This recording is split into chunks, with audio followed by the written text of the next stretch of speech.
할렐루야. 네, 오늘도 은혜 주실 주님을 기대하고 믿습니다.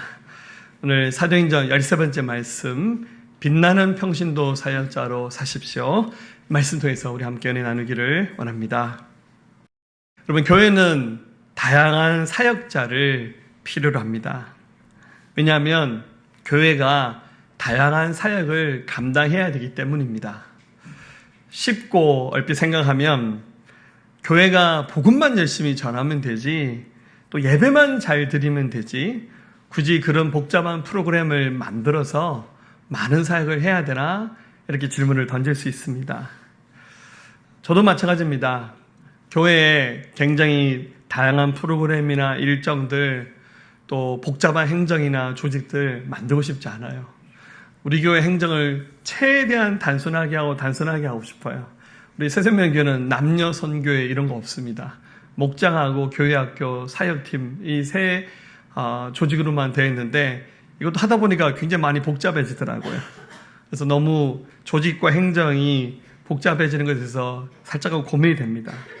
왜냐하면 우리가 해야 될 가장 본질적인 일은 하나님을 예배하는 일이고, 하나님의 말씀을 듣고 또 그 복음을 전하는 일입니다. 저는 목사로 살고 있지만 지금도 지겹지 않는 일이 있다면 예배하는 일입니다. 저는 주일날 하루 종일 예배만 들었으면 좋겠어요. 밥도 먹지 말고. 할렐루야. 네, 아멘 하신 분들 아시죠? 점심 때. 네. 복음과 또 예배하는 일은 우리가 감당해야 될 가장 본질적인 사역이 맞습니다. 그러나 이 일이 가능하려면 누군가 뒤에서 보이지 않는 곳에서 굳은 일들, 좀 허드레한 일이라고 표현해야 될까요? 다양한 섬김을 해줄 때 그것이 가능합니다. 교회를 처음 시작할 때 개척교회라고 하죠. 개척교회는 사람도 없고 재정도 없어요. 할 수 있는 일들이 많지 않습니다. 그러나 교회가 성장하면 일꾼들이 많아지고 교회의 재정도 조금 넉넉해집니다. 그러면 그 넉넉한 은혜들을 그 교회 안에 머물고 있는 공간과 사람들만을 위해서 쓰지 않고, 교회는 그 다음 하나님 주신 은혜들을 어떻게 흘려보낼 수 있을까? 우리가 어떻게 하면 더 많은 책임과 사명 역할을 감당할까에 대해서 고민을 해야 됩니다. 여러분, 교회는 정말 다양한 사역을 감당해야 됩니다. 예수님을 전하여서 믿게 하는 거 굉장히 중요한 일이지만, 그 다음 우리에게 주신 그 하나님의 은혜를 어떻게 하면 흘려보낼 수 있을까? 플로잉할 수 있을까에 대해서 그것에 대해서 교회는 많이 고민해야 됩니다. 여러분, 150년 전에 이 조선 땅에 내한해 주셨던 우리 많은 서양의 선교사님들, 대부분 다 20대 초반, 굉장히 젊은 분들이 선교사로 들어오셔서 복음 전해 주셨어요. 그들이 하셨던 일본 사역은 교회를 세우는 일입니다. 그런데 그분들이 교회를 세우는 일만 하지는 않았어요. 선교사님들 중에서 다양한 재능을 가졌던 분 중에서 의사도 있었고, 잘 가르치는 교육자, 음악을 잘하신 분들 있으셨죠.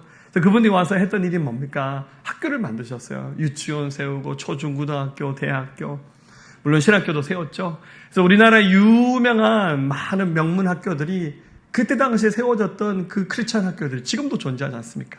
그분이 오셔서 또 뭐 하셨습니까? 병원 세우셨어요. 우리나라의 의술은 정말 아주 낙후되어 있었는데 최신식의 양방병원을 세우셨는데, 지금도 그 병원들이 남아서 우리나라에 손가락 꼽히는 유명한 병원들이 되었지 않습니까? 그분들이 공원도 세워주셨고요. 많은 사회복지 사역도 하셨고, 기독교 정신에 근간한 기업도 만들어서 이 나라 조선이 복음화되고 우리 대한민국이 세워지는데 굉장히 많은 역할들을 해주셨어요. 교회가 복음 전하고 예배하는 본질적인 사역을 뛰어넘어서 교회가 감당할 다양한 사역들에 대해서 외면하지 않았다는 겁니다. 다시 교회로 범위를 좁혀서 보면 이런 일들을 감당할 수 있는 비결은 무엇일까요? 제가 다 해야 되나요? 저는 이미 제가 해야 할 사역들이 포화 상태입니다. 또 교회가 많은 목회자들을 세우기에는 재정적인 부담도 꽤 많습니다. 방법은 성경으로 돌아가는 겁니다. 하나님이 원하시는 교회의 모습은 뭐겠습니까? 이것은 저의 목회 철학이기도 하고 우리 교회 5가지 사역 철학 중에 하나인 모든 신자가 사역하는 교회, 즉 하나님 우리를 전신자 사역하는 교회로 부르셨다는 겁니다.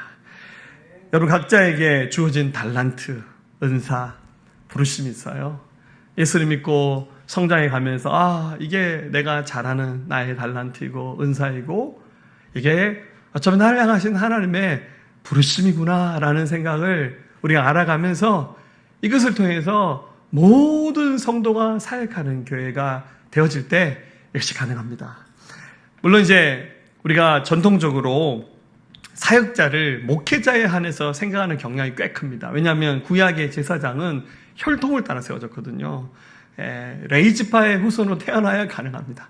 레이지파가 아니면 죽었다 깨어나도 제사장 못 되는 거죠. 또 로마 카톨릭의 영향도 꽤 크죠. 성직자, 평신도 이렇게 이분법적인 세계관이 꽤 있다 보니 우리 기독교 세계 안에도 이런 정신들이 꽤 많이 혼재하고 있습니다. 그러나 성경은 분명히 말하기를 예수님을 믿는 순간 베드로전서 2장 9절에 이렇게 말씀하십니다. 같이 읽어볼까요? 그러나 너희는 택하신 족속이요 왕같은 제사장들이요 거룩한 나라요 그의 소유가 된 백성이니 이는 너희를 어두운 데서 불러내어 그의 기이한 빛에 들어가게 하신 이의 아름다운 덕을 선포하게 하려 하심이라. 아멘. 자, 예수님 믿는 사람들을 왕과 같은 제사장이라고 성경 분명히 선언하고 있어요. 그래서 교회는 일부 목회자만 사역하는 곳이 아니라 모든 신자가 예수님 믿는 순간 사역자가 되어서 함께 사역하는 전신자 교회를 만들어 가야 됩니다. 자, 여러분들 예수 믿고 난 다음 하나님 앞에서 어떻게 신앙생활하고 있는가 여러분 자신들 한번 돌아보십시오. 우리가 처음 예수님 믿을 때는 양육받고 돌봄받기에도 바빠요. 무한 돌봄 서비스에 사랑을 받아야 되죠. 우린 양이에요, 양. 그런데 양이 계속 사랑받는 일만 하다가 끝나는 것이 아니라 어느 순간 나에게 주어진 역할이 있구나, 나에게 주어진 하나님의 부르심이 있구나 라는 것을 깨달아서 그 다음 어떻게 합니까? 사역자로 살기를 결단하셔야 돼요. 자, 지금까지 예수를 믿으면서 나는 사역자라 살아야 돼, 나는 사역자라 이런 생각을 한 번도 해본 적이 없는 분들 계시다면 오늘 이 말씀 앞에 서서 나를 사역자로 부르셨다는 말씀 앞에서 여러분들 하나님 앞에 새롭게 믿음으로 결단할 수 있는 이 시간이 될 수 있기를 주님의 이름으로 축원합니다. 자, 이 모델 그 근거는 우리가 지금 살펴보고 있는 예루살렘 교회 이야기입니다. 자, 여러분 지금 사도행전에서 최초의 교회, 지상에 존재한 예루살렘 교회 이야기를 살피고 있습니다. 이 예루살렘 교회에서 드디어 오늘 말씀에서 평신도 사역자를 세우는 일을 시작합니다. 자, 여러분들 이 예루살렘 교회 사실은 엄청난 부흥을 하고 있습니다. 제 생각에는 예루살렘 교회 성도들 머릿수를 헤아리면 적어도 한 1만 명 이상은 되었을 것 같아요. 여러분들 우리 교회랑 조금 차이가 좀 나는데요. 지금 9천 명이 조금 넘게 차이가 나요. 할렐루야. 자, 이 오늘날 숫자의 기준으로 봐도 1만 명이 모이는 교회는 결코 작은 교회가 아닙니다. 제가 알기로는 포항에 1만 명 이상 출석하는 교회는 아마 없을 걸로 압니다. 그런데 이렇게 엄청난 부흥을 경험하고 있다 보니 주일날 예배를 드릴 때 사실 한 공간에서 모여서 예배드리는 건 불가능했어요. 그래서 경우에 따라 집으로 사람들을 모아서 어느 성도들 무리는 김 지사님인지 누구는 이 지사님인지 이렇게 가정 모였거나 혹은 공공장소에 모여서 예배를 했을 겁니다.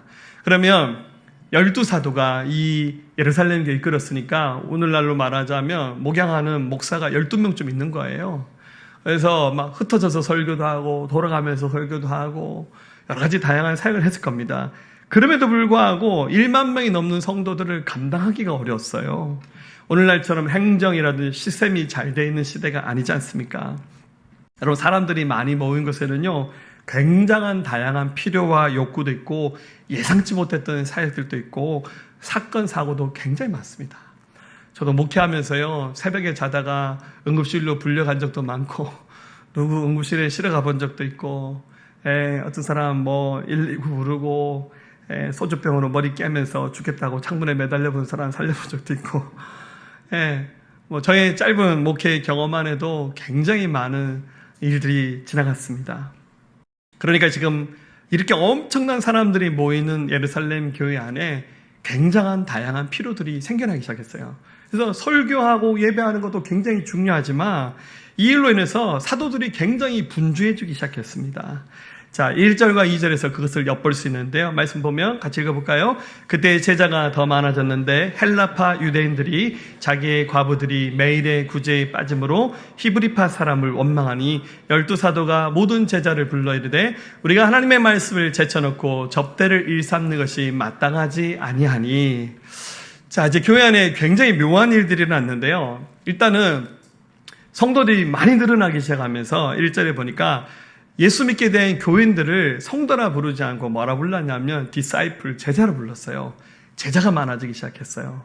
그런데 대부분이 원래는 예루살렘에 살았던 유대인들이 많았는데 여기 보니까 헬라파 유대인들이 많이 생겨났어요. 이 말은 원래 유대인들인데 여러 가지 의미로 그리스, 로마로 이민 가거나 돈벌이 하기 위해서 사업차, 공부하기 위해서 나가 살았던 사람들이 다시 이스라엘로 돌아온 거예요. 이 사람들 헬라파 유대인이라 부르는 거죠. 이 사람들이 예루살렘 교회의 한 식구가 되었어요. 그래서 교회 안에 1세대도 있고 2세대도 있고 또 민족들, 성별 이런 것들이 막 뒤섞이기 시작했어요. 그런데 특별히 또 여러분 지금도 가난 이런 문제는 해결하기 어려운 최고의 난제잖아요. 2000년 전입니다. 이스라엘이 그렇게 잘 사지는 않았을 것 같아요. 그래서 구제해야 될 일이 많이 생겼어요. 특히 여러분들 젊은 날 그리스 로마에 살다 돌아오신 분들 여기 오니까 친척들도 많이 없어요. 또 미망이들도 꽤 많이 있었어요. 그래서 교회가 어떤 사역을 했냐면 구제 사역을 했어요. 구체적으로 어떤 구제 사역을 했냐면 영어 성경을 보면 조금 더 자세히 나와 있는데요. NIV 버전으로 보면 마지막에 보면 God in order to wait on table, 식탁을 기다린다는 표현이 나오죠. 이 말을 우리말로 그대로 직역하면 그래서 12사도는 모든 제자들 모아서 말했다. 우리가 식탁에서 기다리기 위해 하나님의 말씀의 사역을 소홀히 하는 것은 옳지 않을 것이다. 이 말은 교회가 바퍼 사역을 했어요. 오늘날 말하면 무료 급식인 거죠. 그래서 가난하고 어려운 분들 모아서 이렇게 막 나눠주는 사역을 하는데 여러분 이게 쉬운 일 같지만 절대 쉬운 일이 아니에요. 우리가 작년에 흰남노 태풍 때 우리 교회에서 한번 도시락 나누는 사역을 한 적이 있거든요. 그때 도시락 몇 개 했죠? 300개, 300개, 사모님 300개. 쉽지 않았어요. 한 이틀, 3일은 꼬박 준비했어요. 막 죽도장 장 봐서 아침부터 하다가 이제 또 반찬을 많이 넣느니 적게 넣느니 누구 많이 넣느니 그렇게 해가지고 우리 태풍 수해 입었던 가까이 우리 여기 대송 쪽으로 가서 했는데요. 한 15분 만에 완판해 버렸어요. 그 동네 이장님하고 미리 얘기해서 이장님 우리 가니까 우리 면장님 부면장님 다 얘기해서 가니까 사람들 줄 서서 오는데요. 하나만 받아가면 좋겠는데 자꾸 얄밉게 2개, 3개 받아가신 분이 있어요. 그래서 알면서도 어떻게 달라면 줘야죠. 그래서 막 2개, 3개 달라는데 모르겠다 가져가시라고 한 15분 만에 완판해 버렸어요. 나중에 늦게 오신 분이 왜 우리는 없냐고 약간 좀 불평하시는데 좀 미안하더라고요. 그리고 이게 교회가 이런 구제 사역을 하다 보니 문제가 생겨나기 시작했어요. 다양한 사람들이 섞이면서 누구는 받고 못 받았다 이런 불만이 제기되게 하기도 좀 약간 소란스러웠죠. 여러분 이것이 절대 나쁜 일은 아닙니다. 왜냐하면 교회가 성장하면서 자연스럽게 겪게 되는 일 가운데 하나입니다. 자, 그런데 이 일에 누가 투입됐냐면 12사도가 같이 투입됐어요. 그래서 아침부터 계속 같이 요리하고 도시락 싸서 12사도도 같이 밥퍼주고 이 일을 했는데 하다 보니까 이게 무슨 사도인지 주방장인지 모르겠어요. 계속 이 일만 하다 보니까 사도 생각할 때 이건 아니다라는 생각이 들었어요. 여러분 사역자 중에 목회자의 사역의 최우선순위는 말씀과 기도 사역입니다. 그래서 사도들이 이거 아니다 스탑합시다. 그들이 모여서 고민했겠죠? 그리고 성도들 모아놓고 우리는 이 일을 더 이상 하지 않겠습니다. 4절에 우리는 오로지 기도하는 일과 말씀 사역에 더 힘쓰겠습니다 하면서 일을 중단합니다. 여러분 목회자의 사역 1순위는 말씀과 기도 사역입니다. 이게 감당해야 될 본질적인 사역의 가장 우선순위입니다. 저도 12년 전에 처음 교회를 개척하면서 이제 성도들도 많이 없고 또 같이 할 수 있는 사역자도 많이 없으니까 고민하다가 이런 고민을 해봤어요. 야, 우리 교회에서 카페 한번 해볼까? 요즘도 카페 교육 유행하는데 그때는 더 많이 유행했죠. 그래서 막 내가 그 커피 내리는 거 좀 배워가지고 해볼까? 교회에서 좀 사회복지 사업을 해볼까? 뭐 노인 돌봄 서비스 이런 거 해보고 막 다문화 가정 섬기고 조선 가정 섬겨보고 아니면 공부방 하면서 애들 불러서 옛날 그래 내가 수학 잘 가르쳤는데 지금 다 까먹지만 아니면 또 여기 친한 여기 이웃의 목사님은 요리를 너무 잘하셔가지고 그게도 개척교회 있죠? 네. 토요일 날에 목사님이 전교인 식사 준비를 다 하는 거예요. 네, 혼자서 죽두시하는 장 봐가지고 국 끓이고 반찬하고. 그래서 나도 주일날에 내가 밥 해야 되나? 이제 목사님, 친한 목사님들 이런 얘기 했더니 물론 어떤 목사님 하라는 분도 있었지만 저를 너무 사랑하고 아끼는 분들이 김 목사 그런 거 절대 하지 마. 네, 교회에서 카페 하지 마라고. 그러니까 우리 교회에서 카페 하는 일이 앞으로 없다 그런 말은 아닙니다. 제가 하지 않는다는 뜻입니다. 그것은 우리 사역의 본질이 아니라고. 사역으로 치면 그건 외도하는 거라고 세게 말씀하시더라고요. 아차 하는 생각이 들었어요. 그렇습니다. 혹시 제가 앞으로 사역하다 이런 사역하겠다 하면 저를 꼭 말려주시기 바랍니다. 목사님 노망 들었어요. 왜 그럽니까? 하고 말려주시기 바랍니다. 그러면 교회가 그런 다양한 사역을 외면하고 하지 않아야 되는 겁니까? 아니에요. 우리 새생명교회 앞으로 더 많은 사역을 해야 돼요. 이 사역을 할 수 있는 방법은 바로 평신도 사역자를 세워서 감당케 하는 겁니다. 그래서 이 예루살렘 교회가 이 일을 감당하기 위해서 뭐를 결정합니까? 사도들이 일을 하지 말고 일을 할 수 있는 더 좋은 사역자를 뽑읍시다. 5절에 보면 온 무리가 이 말을 기뻐하여 믿음과 성령이 충만한 사람 스데반과 또 빌립과 브루고로와 니가노르와 디몬과 바메나와 유대교에 입교했다 안디옥 사람 니골라를 택하여 7명의 사람을 택하여 평신도 사역자로 세웠어요. 이분들이 바로 뭡니까? 바로 예루살렘 교회 최초의 7 집사님들의 이름이에요. 그래서 사도들은 기도와 말씀 사역에 집중하고 나머지 사역들은 이분들이 다 감당할 수 있도록 했습니다. 이게 여러분들 성경적인 교회의 사역의 가장 아름다운 모델이라고 저는 믿습니다. 세상적으로는 사람 뽑을 때 뭐 인간관계 잘하는 사람, 학벌 좋은 사람, 문벌 좋은 사람, 성별을 따지고 그죠? 자격증이 얼마 있느냐? 아니면 우리가 남이가 우리 동네 사람 뽑고 내 친한 사람 뽑고 그러겠죠? 그러나 성경에서 사람들 뽑을 때 이렇게 하지 않았어요. 돈 많은 사람, 세상에서 권력인 사람 뽑지 않았어요. 우리 새생명교회 12년 동안 오면서 2번의 임직식을 가졌어요. 2번의 임직식을 할 때 제가 처음부터 얘기했습니다. 우리는 절대 직분자 세울 때 돈 받지 않습니다.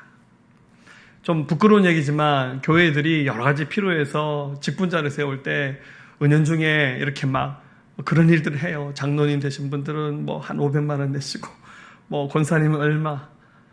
이 너무너무 부끄러운 일이에요. 아무리 좋은 의도를 가지고 했다 할지라도 그건 여러분들 굉장히 오해의 소지가 맞는 것이고 마치 직분을 돈 주고 사는 거랑 똑같잖아요. 우리 절대 그런 일 하지 맙시다.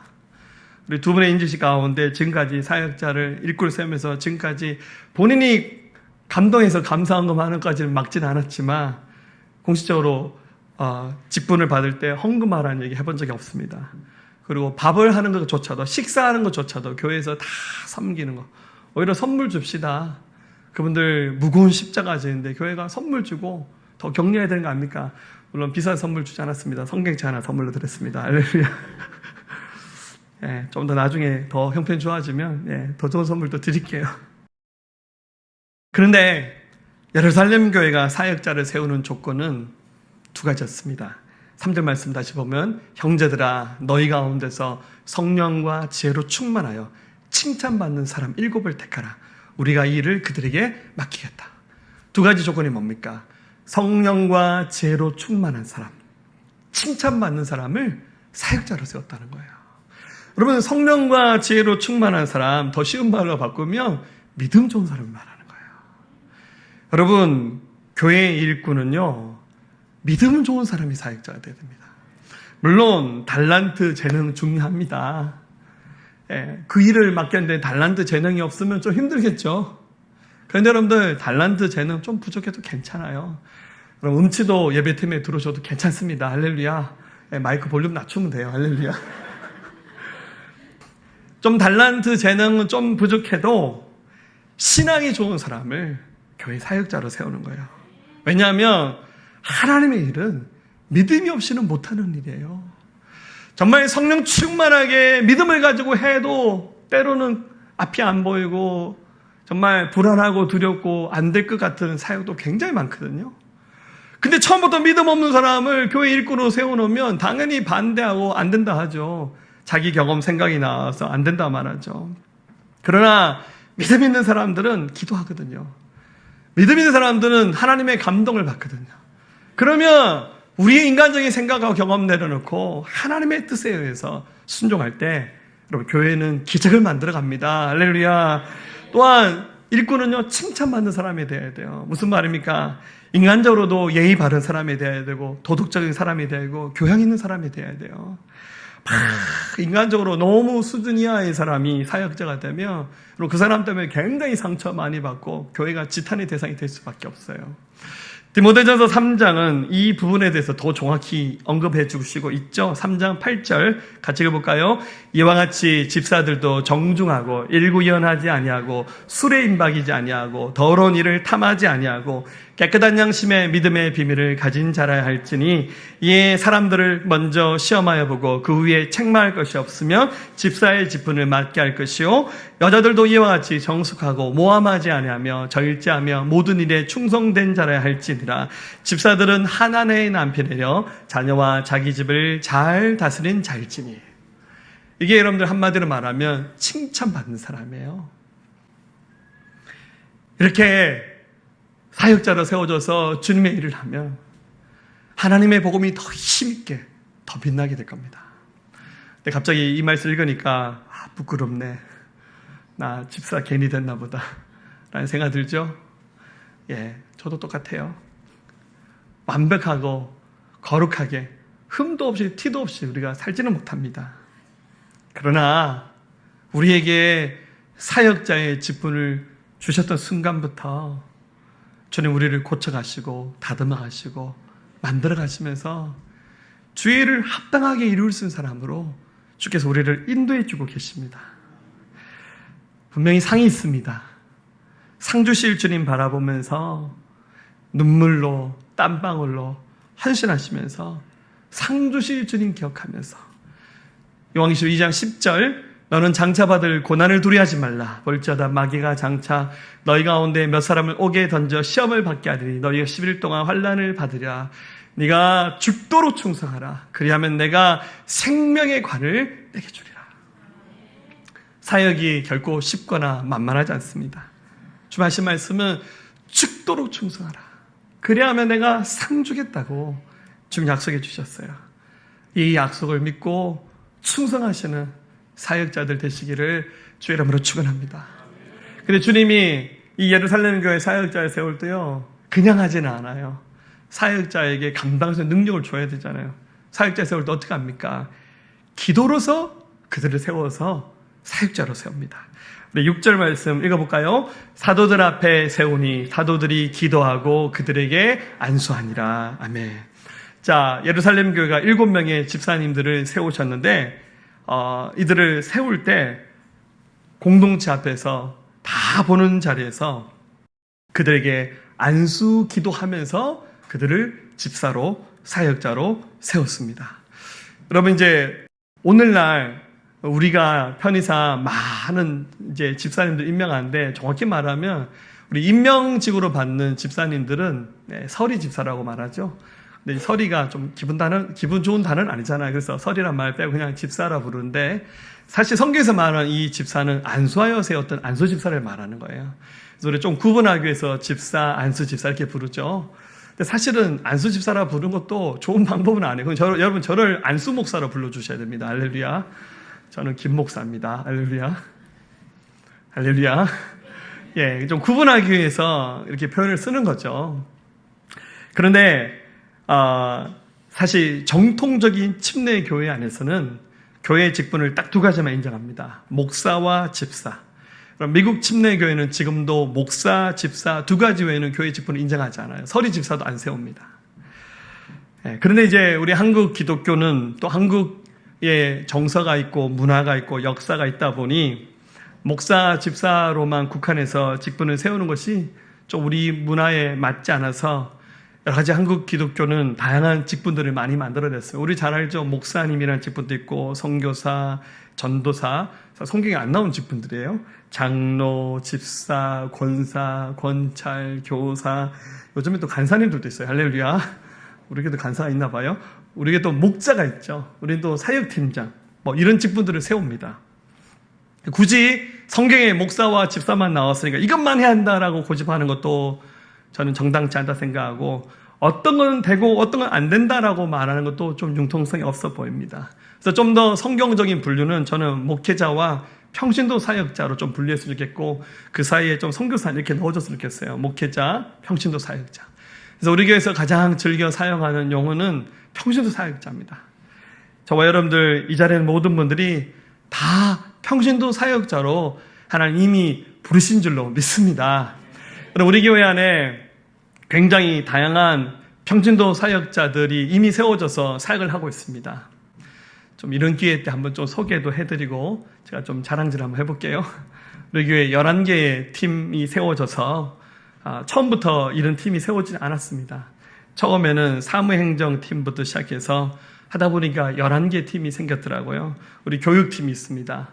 우리 유치부, 아동부, 청소년부 이끌어가는 교육을 담당하는 교사들, 우리 전사님이 주로 담당하시고, 우리 사무행정팀, 처음에는 제가 주보 다 만들고 토요일마다 프린트기가 고장나서 열받아가지고 힘들었던 경험도 많은데, 우리 사무행정팀들이 우리 교회 모든 행정들 다 맡아주고 계시고요.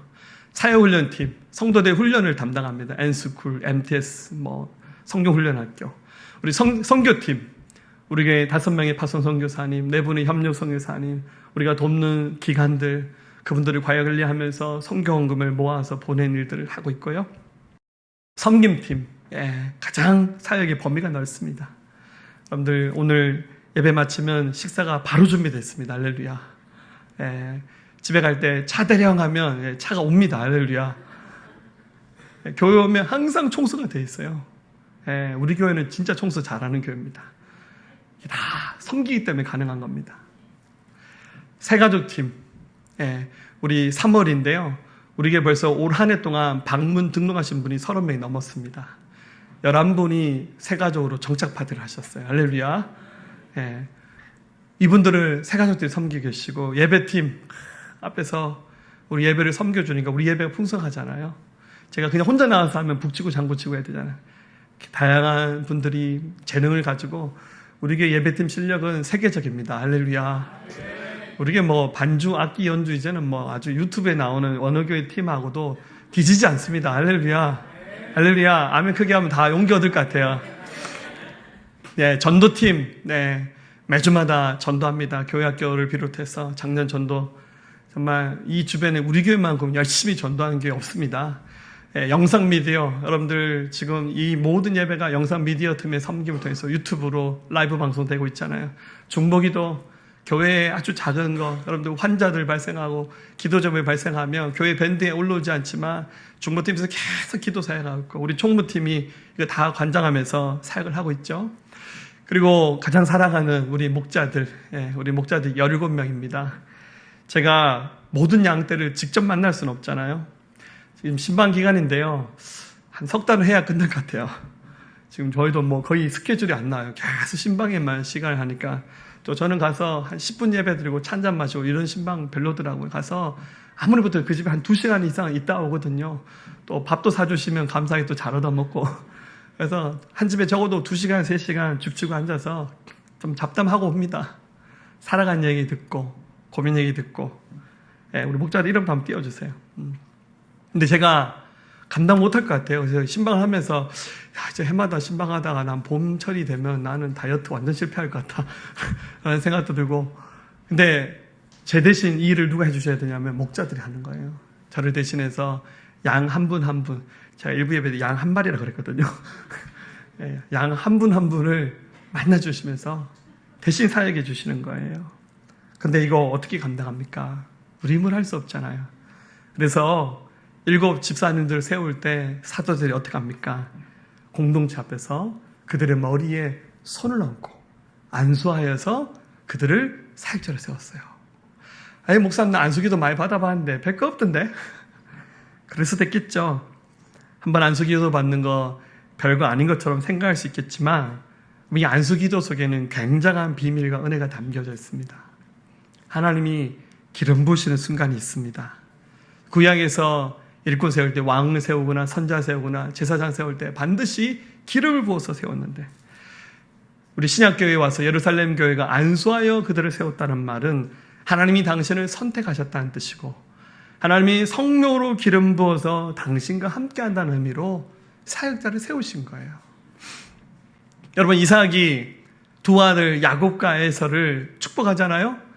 나이가 많이 들어서 이삭이 시력도 가물가물해서 큰아들 에서를 불러서 내가 너에게 모든 축복 빌어주겠다. 빨리 가서 사냥해서 가져와라. 내가 먹고 축복할게.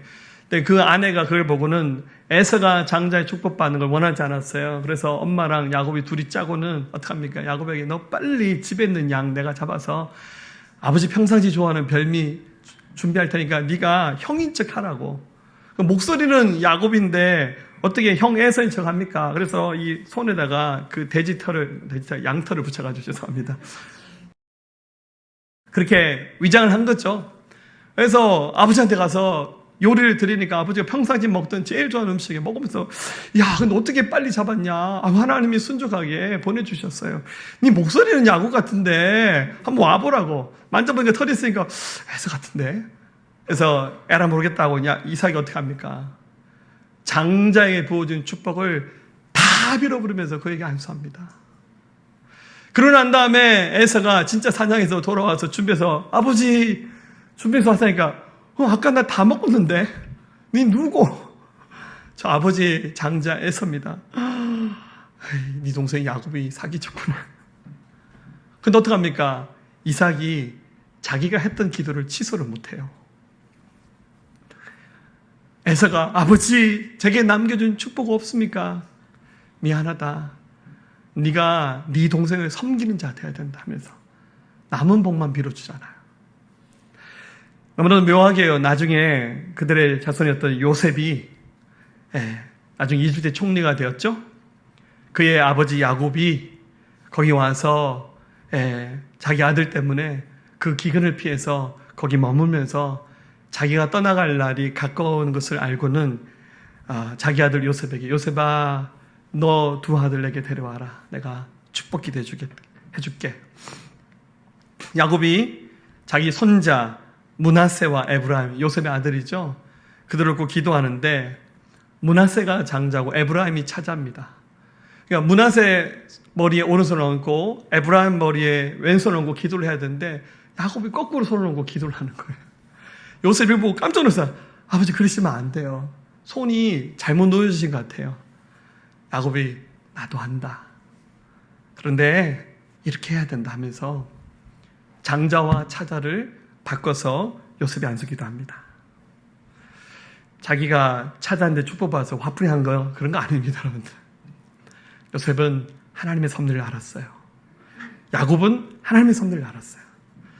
결국 요셉을 통해서 두 지파 므낫세와 에브라임 지파가 세워지지만 결국 차남이었던 에브라임 지파가 더 큰 축복을 받게 됩니다. 그것은 하나님의 절대 주권, 하나님 섭리에 속한 거예요. 하나님이 우리에게 기름 부으셔서 이 직분을 주셨고 사역을 감당하게 하셨어요. 두려워하지 마십시오. 세상 두려워하지 마십시오. 자신의 적은 재능과 능력, 형편에 휘둘리지 마시고 예레미야가 이렇게 말하잖아요. 1장 7절에 여호와께서 내게 이르시되 너는 아이라 말하지 말고 내가 너를 누구에게 보내든지 너는 가며 내가 내게 무엇을 명령하든지 너는 말할지니라. 여호와께서 그의 손을 내밀어 내 입에 대시며 여호와께서 내게 이르시되 보라 내가 내 말을 내 입에 두었노라. 연소한 나의 선지자 되었던 예레미야가 저는 아이라고서 할 수가 없습니다. 아니라고. 걱정하지 말라고. 내가 너와 함께 하겠다고. 내가 내 입에 내 말을 주겠다라고 말씀하셨습니다. 그 하나님께서 여러분을 사역자로 세우실 때 이미 기름 부으시면서 나타나시면서 그 일을 충분히 감당할 수 있도록 은혜를 주셨습니다. 여러분, 이 7 집사님 중에서 결국 그 다음에 스데반 집사님 얘기가 나오는데요. 굉장한 분입니다. 평진도 사역자의 롤모델이 될 만한 분입니다. 간단하게 말하면요, 이 스데반 집사님은 굉장히 성령 충만합니다. 집사가 되기 전에도 성령 충만했고 집사 직분 받고 난 다음에요, 사도들급에 행하는 사역을 하는데 8절에 스데반은 은혜와 권능이 충만하여 큰 기사와 표적을 민간에 행하니, 그의 사역에 막 표적이 나타나고 기사가 나타나고 지혜의 말들을 하는데요, 그의 말이 굉장히 탁월했어요. 웬만한 그 사도들의 설교보다도 훨씬 더 탁월하게 10절에 스데반이 지혜와 성령으로 말함을 그들이 능히 당하지 못하여, 정말 멋진 평신도 사역자의 모습을 보여줍니다. 여기 멈추지 않습니다. 스데반의 가장 아름다운 점이 뭔지 아세요? 그는 천사의 얼굴을 가졌어요. 지금 여기서 사역하다 잡혀갔거든요. 공에, 우리 지난주에 사도들이 잡혀서 죽을 뻔했잖아요. 그 공에 잡혀서 지금 심판을 당합니다. 그런데요, 스데반이 여기 전혀 굴하지 않고 15절에 공회 중에 많은 사람들이 다 스데반을 주목하여 보니 그 얼굴이 천사의 얼굴과 같더라. 천사의 얼굴 한번 보여드릴까요? 여러분, 나이 들면 자기 얼굴 책임지셔야 돼요. 얼굴에는 살아온 인생의 관록이 묻어 나오는 겁니다. 얼굴을 막 찌그리고 인상 쓰고 살지 마시고요. 하나님의 은혜가 빛이 돼서 그 얼굴 통해서 드러나야 돼요. 다른 사람들이 막 보고만 앉아도 얼굴만 봐도 당신 예수 믿는 사람이죠. 이 정도의 얘기는 들어야 됩니다. 할렐루야. 어디 가면 교회 장로님이시죠? 교회 목사님이시죠? 딱 보고 난 다음에 혹시 어제 현상 수배? 이러면 안 되는 거예요. 주님은 빛나는 사역자를 찾고 계십니다. 한 사람 얘기만 할게요. 부산에 고신대를 세우셨던 그 병원 세우셨던 한국의 슈바이처로 불리는 고 장기로 박사님. 굉장하신 분이죠. 이분 그 북한 출신이거든요. 북한에서 이제 의대를 나오셔서 의사가 되셨는데 이제 한국 전쟁 이전의 얘기입니다. 꿈이 자기 동네 병원 한 번 못 가고 죽어 쓰러지는 환자들 보면서, 주님, 만약에 제가 의대에 갈 수만 있다면 의사 한 번 못 보고 죽어가는 사람들 제가 다 고치는 일에 제 평생을 바치겠습니다 하고 서은 기도를 하셨대요. 하나님의 은혜로 그 어려웠던 시절에 이분이 의대에 들어가서 의사가 되었고, 나중에 한국전쟁 때 피난와서 부산에 정착하시면서 이분이 병원을 세웠는데, 유명한 이광수의 사랑이라는 그 책의 주인공이 바로 이분이시죠. 굉장히 청빈하고 박애의 삶을 사셨는데, 이분이 부산에다가 천막병원을 세웠습니다. 천막교회가 아니고 천막병원. 다 공짜입니다. 어느 환자들 다 고쳐주다가, 우리 의료보험이 1989년도에 이제 생겨났잖아요. 우리나라 의료보험 제도 생기기 전에 병원비가 엄청났잖아요. 우리나라처럼 의료보험 잘 된 나라 세계에서 흔하지 않습니다. 한 번 가도 3,000원, 4,000원이면 다 되잖아요. 근데 의료보험 제도가 없었던 시절에 돈 없는 사람은 병원 못 가는 거예요. 이분 자기 월급을 다 털어서 병원비 못 내는 사람들 주고, 이분이 병원 원장으로 있었는데요. 시골에 어떤 아주머니 한 분이 중환병 걸려서 수술을 받고 퇴원할 때가 됐는데 수술 받고 치료비가 없는 거예요. 그래서 원장실을 찾아와서, 원장님, 제가 퇴원을 했는데 병원비가 없습니다. 어떻게 하면 좋을까요? 이 장기로 박사님이 한참 고민하다가 그분의 기회 되고는 기회를 봐서 환자복 입고 도망가세요. 자기 이 병원 원장인데 환자 보고 도망가라고, 쉽게 도망갔답니다. 바보 같은 사람이죠. 이런 분이 스데반 집사님처럼 천사의 얼굴을 가진 삶을 살지 않았을까요? 모란공원의 장기로 박사님의 묘비에 간단하게 한 줄로 이렇게 써 있습니다. 주님을 섬기다 간 사람. 주님을 그렇게 섬기다 간 사람입니다. 사랑하는 여러분들, 우리는 지금 이 자리에 서 있고, 또 우리는 새생명교회를 섬기고 있습니다. 운명적으로 새생명교회를 만났고, 새생명교회에 부르심 받아서 한 몸을 이루게 되었어요. 저는 스피커 역할입니다. 여러분을 이끌어가는 역할이고, 여러분들 손과 발의 역할을 해주셔야 되고, 많은 역할들을 하면서 교회가 세워져 나갈 겁니다. 교회가 작을 때는 우리끼리 예배만 잘 드리면 돼요. 우리끼리 밥 먹고 명절에 윷놀이 한 판 하고 그러면 되죠. 근데 교회가 성장해 가면서 다양한 세대, 그들의 필요, 세상을 향해서 해야 될 역할도 많고, 우리보다 더 어려운 교회들, 선교사님들 우리 절대 외면할 수 없어요. 우리 지난주에 터키 지진 피해 우리 헌금했잖아요. 선교팀에서 100만 원 헌금했습니다. 할렐루야. 많이 되진 않지만 그래도 교회가 많은 일들을 하면서 앞으로 한 걸음 나갑니다. 그런데 저 혼자 감당할 수 없어요. 여러분이 함께 사역하는 사역자가 되어서 함께 눈물 흘려주셔야 되고, 땀방울 쏟을 때 그 일 감당할 수 있습니다. 주님이 우리를 사역자로 부르셨어요. 사역자로 부르신 주님은 로마서 11장 29절 하나님의 은사와 부르시면은 후회하심 없느니라. 좀 여러분 한 사람 한 사람 부를 때 절대 후회하면서 부르지 않으셨어요. 여러분이 실수할 거, 사고 칠 거까지 다 아시고, 나중에 어떻게 케어하고 고칠 거까지 다 아시고 좀 부르셨습니다. 주신 은사, 달란트, 그것은 여러분의 부르심입니다. 여러분의 마음에 소원이 있는 것, 그거 역시 주님의 부르심일 가능성이 큽니다. 성령과 지혜로 충만한 사역자 되십시오. 천사처럼 빛나는 얼굴을 가진 사역자 되셔서 많은 영혼 품고 섬겨 나가시는 거룩한 주의 일꾼으로 살아가시기를 오늘 시간 결단할 수 있기를 우리 주님의 이름으로 축원합니다.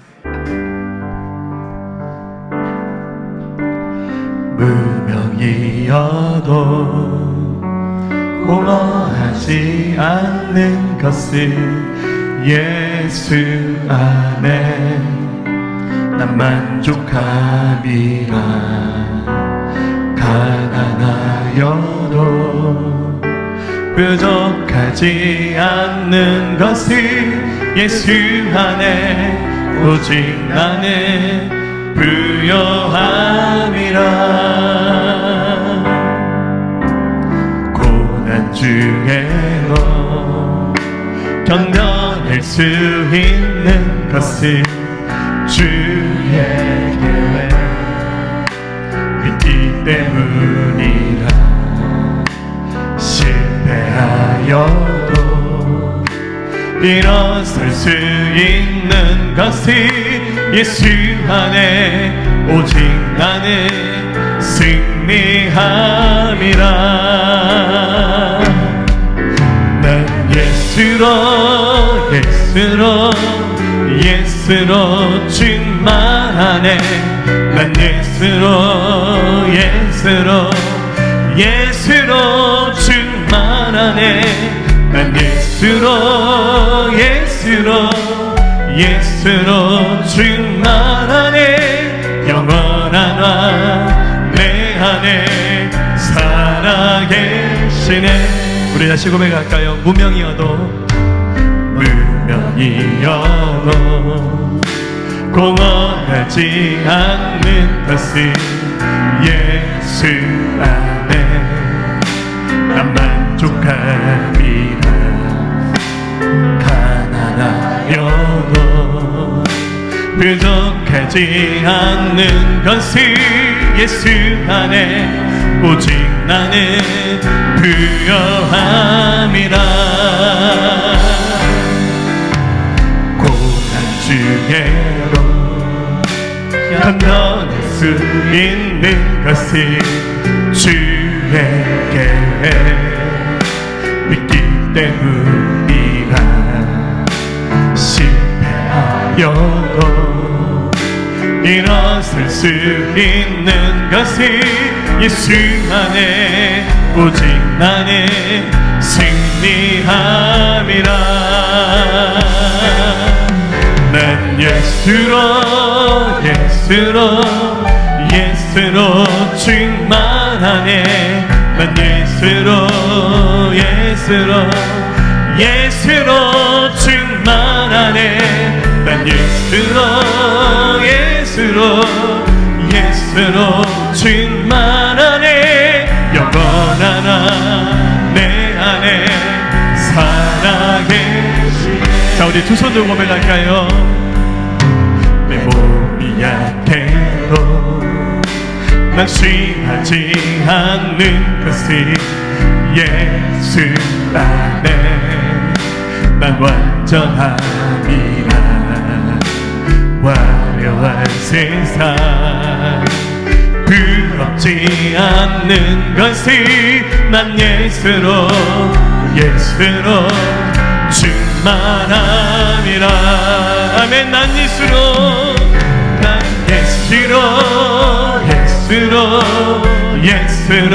충만하네. 세상 모든 것들도 부럽지 않네. 난 예수로 충만하네. 영원한 왕 내 안에 살아계시네. 난 예수로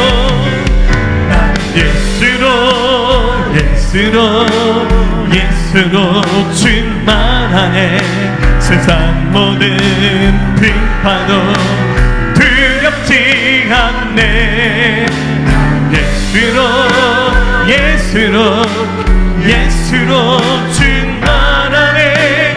영원한 내 안에 살아계. 자, 한 번만 더 고백합시다. 난 예수로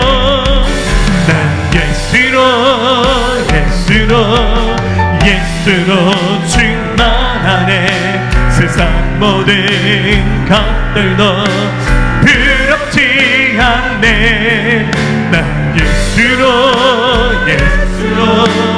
예수로 충만하네. 영원한 내 안에 살아계시네. 난 예수로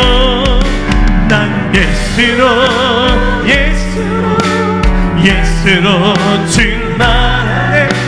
세상 모든 빙판도 두렵지 않네. 난 예수로 충만하네. 영원한 내 안에 살아계시네. 영원한 왕 내 안에 살아계시네. 영원한 왕 내 안에 살아계시네. 이제는 우리 주 예수 그리스도의 은혜와 하나님 아버지의 무한하시고 극진하시 사랑하심과 성령님의 내주하시고 교통하시고 함께하심이 오늘 예배한 사랑하는 성도들 모든 심령 가운데 빛나는 평신도 사역자로 살기로 결단한 그 믿음의 고백 위에 너희들의 일터와 가정과 학교와 나라와 민족과 모든 열방과 우리 새생명교회 위에 지금부터 영원토록 함께 하옵시기를 간절히 축원하옵나이다. 아멘.